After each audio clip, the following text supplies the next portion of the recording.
Hello বন্ধুরা, বয়স সাধারণত 17 থেকে 18 পেরিয়ে গেলে ছেলেদের মুখে দাড়ি গজানো শুরু হয়, কিন্তু অনেকেরই 18 থেকে 23 বছর হওয়ার পরেও হরমোন ও বংশগত জিন সমস্যা থাকার কারণে মুখে দাড়ি গজায় না। তবে বন্ধুরা, বর্তমানে সায়েন্স ও টেকনোলজির যুগে এমন কিছু মেডিসিন আমাদের হাতের নাগালে আছে যেগুলো ব্যবহার করলে মাত্র 1 মাসে মুখ ভর্তি চাপ দাড়ি গজানো সম্ভব। নাম্বার 1, ডার্মা রোলার অতি সূক্ষ্ম একটি স্কিন ডিভাইস। এই ডিভাইসটিতে 540টি নিডল বা সুইয়ের মতো সুচ থাকে। এটির মাধ্যমে স্কিনে বা মুখে যেখানে দাড়ি নেই সেখানে রোলিং করানো হয়। রোলিং করানোর মাধ্যমে মুখের ত্বকে ব্যথাহীনভাবে আঘাত করানো হয়।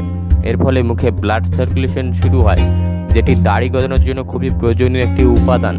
3 থেকে 4 সপ্তাহ রোলিং করালে খুব সহজে স্কিন থেকে দাড়ি গজানো শুরু হয়। Number 2, minoxidil. বন্ধুরা, দাড়ি গজানোর জন্য ডার্মা রোলিংয়ের সাথে আমাদেরকে আরেকটি মেডিসিন ইউজ করতে হয়, সেটি হলো মিনক্সিডিল। মিনক্সিডিল চুল ও দাড়ি গজানোর জন্য বর্তমান বিজ্ঞানের সবচেয়ে বড় আবিষ্কার। মিনক্সিডিল সাধারণত 4 ধরনের হয়ে থাকে: 1%, 2%, 5% ও 10%। তবে চুল ও দাড়ি গজানোর জন্য 5 ও 10% সবচেয়ে দ্রুত ও ফাস্ট কাজ করে থাকে। কোন ধরনের মিনক্সিডিল দাড়ি গজানোর জন্য সবচেয়ে ভালো? বাজারে আপনি অনেক কোম্পানির মিনক্সিডিল পাবেন। এর মধ্যে স্প্লেন্ডরা 5%, মোর 5%, ক্রিকল্যান্ড 5%, ট্রুগেন 5%, ট্রুগেন 10% সবচেয়ে বেশি ব্যবহার করা হয়। আপনি দাড়ি গজানোর জন্য ট্রুগেন 10% ও ক্রিকল্যান্ড 5% এই দুটির মধ্যে যে কোনো একটি ব্যবহার করতে পারেন। এই দুই কোম্পানির মিনক্সিডিল খুব দ্রুত দাড়ি গজানোর কাজ করে থাকে।